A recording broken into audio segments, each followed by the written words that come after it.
All right, fantasy owners, welcome to the Week 13 edition of the Fantasy Football Stock Report. We are now on the 5 to avoid video.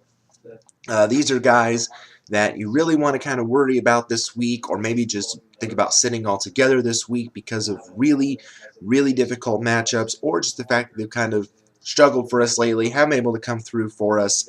A lot of different situations this week, but mostly for this, there's a lot of tough matchups for some of these guys this week that normally players you normally play, you might want to look elsewhere this week. So, again, if you haven't checked out the 5 to Ride video yet, you might want to do that as well. And the Facebook notes will be up as soon as I post them, so make sure you check those out. All right, let's dive right in. Quarterbacks that I don't like this week. I know he's been a pretty nice breakout player this season in terms of a rookie as well. But this week, I don't like Russell Wilson of the Seahawks for obvious reasons. It's a tough matchup this week going up against the Bears. Now, granted, a lot of people in this one are going to say, oh, but Kaepernick just went off on them. Well, I think Colin Kaepernick is a very special player. I think the Bears just weren't ready for what Kaepernick was going to bring to that game. I really think they're not going to let a rookie quarterback go off on them 2 straight weeks. I really can't see that happening. Wilson had 23 fantasy points last week. I don't think he's going to get there again this week. I kind of see him as more of a number 2, number 3 this week. Now, if Seattle were at home, this might be an entirely different thing. The problem, though, with Seattle is, though, they struggle on the road. They're a much better team at home with the 12th man at Quest Field, or whatever it's called now. I always thought of it as Quest Field. Then you know, is it like CenturyLink or something? But whatever. I digress. But yeah, the Seahawks suck on the road. They can't do it on the road. So it's at Soldier Field. It's at Chicago. Tough. I don't think Wilson's going to have the big week that he had for you last week. So more of a number 2, number 3 guy in my opinion this week with the tough matchup. Other guys I don't like this week. Joe Flacco going up against the Steelers. I know that the Steelers D hasn't exactly been strong at times this year, with Palomalu's been out, but I still only see Flacco as a number 2 option. Plus, Mike Tomlin has said that he's making a lot of tweaks this week, not only in terms of the offense, but also, he's going to be making tweaks on defense as well. So to try to get his team back to where they need to be. Granted, they're not the same team without Ben Roethlisberger at the helm, and the running back situation is just a mess. You want to avoid that altogether, I think. But to see what happens with this, I really want to temper Flacco's expectations. You might not be able to sit him, but number 2 option this week for you. This obvious one is Sam Bradford of the Rams going up against the 49ers. Again, tough matchup.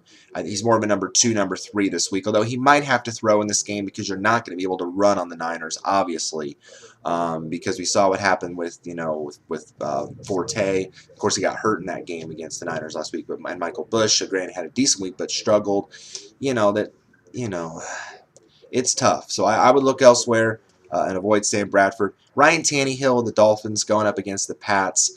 He's really been inconsistent this year. There's been times where he's really shined, but there's times where he's shown, oh, I'm a rookie. So it's really tough to trust him. I think he's more of a number 2, number 3 this week. And Jake Locker of the Titans. Again, going up against the Texans. Tough matchup. The Texans D is still strong. I think he's more of a desperate number 2, number 3 play for you this week. I don't like Jake Locker this week. Running back situations, again, an obvious name. I mentioned him, but you're not playing Steven Jackson this week, unless you can ill afford to sit him. If you play him, definitely expect single-digit points because I don't. The Niners are just so tough to run on, and I think he's more of a number 3 for at least for this matchup for this week because you just try and run on the 49ers and see what happens. You're not going to like the results. So again, if you don't have better options, there's going to be a lot of guys on the wire that you start over a Steven Jackson. You start Bryce Brown over a Steven Jackson. You start probably Beanie Wells over a Steven Jackson. There's guys that normally you wouldn't start over Steven Jackson that you should start this week over Steven Jackson. Just saying. So if you have better options, start them. If not, just be prepared to have single-digit week from him. Other situations I don't like and guys I don't like, the Patriots running backs against Miami. Very, very confusing situation. Bill Belichick I don't think he likes fantasy football. He's very confusing when it comes to this running back mess. You don't know who's going to get more of the work. Granted, the matchup is okay. The Dolphins has shown of late they can be run on, but who's going to get the work? Is it Shane Vereen? Is it Stevan Ridley? We don't know, and that's never a good thing when it comes to fantasy football. You want to have a rock-solid plan, but since we don't, I would just avoid it altogether. I don't, if you own just one of these guys and not two, then maybe you can plug him in as a number 2, number 3 guy for you this week, but I don't like it. I just don't like it this week because of that mess. Speaking of the Bears, Michael Bush going up against that Seahawks defense, which has been very tough, although they are rough on the road. Their defense is still strong, so I'm not fond of Michael Bush this week, but again, you might be able to ill afford to sit him. He's more of a number 2 this week.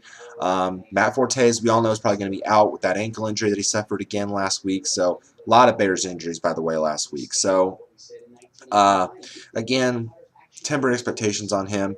Jacquizz Rodgers against the Saints. I know a lot of people are going to say, oh, great matchup, but temper. Okay, he had a touchdown last week, 13 fantasy points, but he's more of a number 2, number 3. He hasn't leapfrogged Michael Turner yet. Yes, he is getting more involved in the offense, and that's a good sign for his owners to come. But still, he's not quite there yet. Eventually, he will probably take over the reins himself, and I think become a very big-time breakout fantasy star. But for now, not quite there yet. More of a number 2, number 3. And Chris Johnson, again, another guy you could probably ill afford to sit, but he's going up against that Texans defense that has definitely been very, very strong this season. I think he's more of a number 2 with this matchup, but again, very tough to sit him. But, maybe in the end I could be wrong on that one. But just wait and see what happens. But not fond of him this week. Wide receivers. And this one is really tough because I know that I'm sure a lot of people this week in the media, on free agent lists everywhere, have been gushing. Go add Brandon LaFell. Go add Brandon LaFell at Carolina. He's back. He's the number 2 behind Steve Smith. Go grab Brandon LaFell. Guys, I drafted Brandon LaFell to be my number 4 wide receiver. I drafted him, and then he started stinking, and then he didn't get involved. So then I cut him, and then he gets involved again, and then I try to get him back, and then he gets nothing again. And you see this up and down, and up and down, and up and down. Hair puller to the extreme. Do you really want to take the risk with Brandon LaFell? I mean, if you do, that's fine. More power to you, but I wouldn't touch it with a 50-foot pole, okay? I cannot rely on the guy. It's just not in my opinion. I don't think, and maybe if he starts developing a pattern of some consistency, if he can put up double-digit weeks in 3, 4 straight weeks for a change instead of just 2, then yeah, then maybe there's a trend there. But for now, I can't trust it. I think, granted, it's a great matchup. Great matchup with Kansas City this week. Whoop-de-doo. But I think he's only more of a number 2, number 3 until he can really show his fantasy players and everybody out there that he is the number 2 behind Steve Smith for sure. So, that's the way I see Brandon LaFell. Maybe you guys will go after him. Maybe it'll work out. But for me, I just can't fully trust the guy yet because I drafted him to be so much more, and he hasn't been. So that's my take. Other guys at wideout that I don't like this week, again, the Rams players. Chris Givens had a breakout week last week because Danny Amendola was just coming back from that foot injury, and a lot of people said he wouldn't play. He didn't end up playing, but only had 1 catch for 30-some yards. But I think this week, Givens is more of a number 3. I think Amendola is going to get a little bit more involved in the offense as long as he's still fully healthy. He's going to get more involved. So I think Givens takes a little bit of a step back this week. Malcolm Floyd of San Diego, he only had 5 targets last week. And Denario Alexander, I think, is showing that he's the number 1 weapon in San Diego. So, could be a decent number 2, but really temporary expectations on him this week. Julian Edelman of the Patriots going up against Miami. He might not even play because of a concussion suffered last week. But if he does, maybe a number 2, number 3 option going up against the Dolphins. And Brandon Marshall of Chicago. Again, tough matchup with Seattle this week that the Seahawks, I think, are going to bring. They're going to try to at least bring pressure on Jay Cutler, and they might get him down a couple times. That means less targets for Brandon Marshall. So, it might be tough to sit him, but I think I see him as more of a maybe number 2 this week. Not exactly a must-start option this week, but more of a number 2. So definitely kind of temper expectations on him. And finally, real quick, tight ends. The one that I really don't like this week, and I really don't want you guys to fall into this, Jacob Tamme of Denver. He has also been a hair puller extreme. He's been really inconsistent this year. Joel Dreesen completely leapfrogged him as the main tight end weapon in Denver. Give him another week to really get more involved with the Denver offense. I think he's a number 2, number 3 this week for the matchup with Tampa Bay.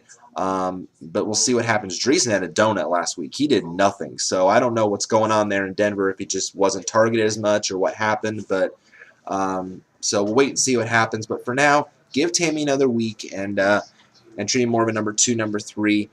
Kyle Rudolph in Minnesota. Guys, I don't want you to fall into the trap. Kyle Rudolph is only he's only fantasy relevant and worthy when he scores touchdowns. That's his big issue. He doesn't get a lot of yardage. He's only looked for in the red zone. He's not like a Jimmy Graham. And I know I said it, that he was maybe the new Jimmy Graham, but then he fell off the cliff. So apparently he's not Jimmy Graham because he doesn't put up the yardage. He doesn't, when he's not thrown to by Christian Ponder, he doesn't get scores. So, and granted, maybe last week it was to do with the fact that Percy Harvin didn't play. So maybe that has something to do with it, that correlation there. But, he's more of a number 2, number 3 for the Green Bay game this week. Just kind of really temper expectations on him. Gary Barnidge of Carolina. Don't be fooled by this guy. I mean, if you were watching the Panthers-Eagles game, he had 1 catch for a touchdown. He's Greg Olson's backup. Just leave him on waivers. Don't be fooled by the good matchup against the Chiefs this week. Same with the Saints, talking about Jimmy Graham. Jimmy Graham owners, like me, don't panic, okay? Don't panic, please. David Thomas is not going to leapfrog Jimmy Graham for the Saints starting tight end job anytime soon, okay? At least I hope not, okay? As far as we know, there's nothing wrong with him. Jimmy Graham is the Saints starting tight end. Leave David Thomas on waivers. Leave him alone. And Rob Hausler of Arizona, again, I said it in the 5 to Ride video, you can't really trust the Cards offensive players at this point, except for Beanie Wells. Not even with a good matchup against the Jets this week. I think Hausler's more of a number 2, number 3. And one quick wild card last for you guys this week. Speaking of the pathetic and miserable team that is the New York Jets, a guy you want to avoid this week, and this might surprise you guys, Mr. Butt-Fumble, Mark Sanchez. If you have not seen it, watch the video, please. You will laugh. You will literally laugh your butt off. It is that funny how dysfunctional the Jets are with Mark Sanchez at quarterback. Oh, I'm going to run the ball. Oh, here's my offensive lineman's butt. I mean, really. And he fumbles, and it gets returned for a touchdown. I mean, it was just so bad. It is the epitome, that image right there of him hitting his butt. Oh. And fumbling is the image of the Jets season right now. Don't start Mark Sanchez this week. I know the matchup is juicy against Arizona. Oh, 7-game losing streak. Don't do it, please. Please don't. He's a desperate number, maybe 2, 3, maybe even 4. Don't touch it. Please, guys. All right. That's it. That's it for this week. I have so much fun doing these, and I thank you guys so much for your support. Don't forget to check out the 5 to Ride video as well, and the Facebook notes for the week as soon as I get those posted. Good luck to you guys in Week 13. Let's make this a lucky week instead of an unlucky one for fantasy football success. And we'll check it all again next week in Week 14 when we do it all again right here on Players to Buy and Sell.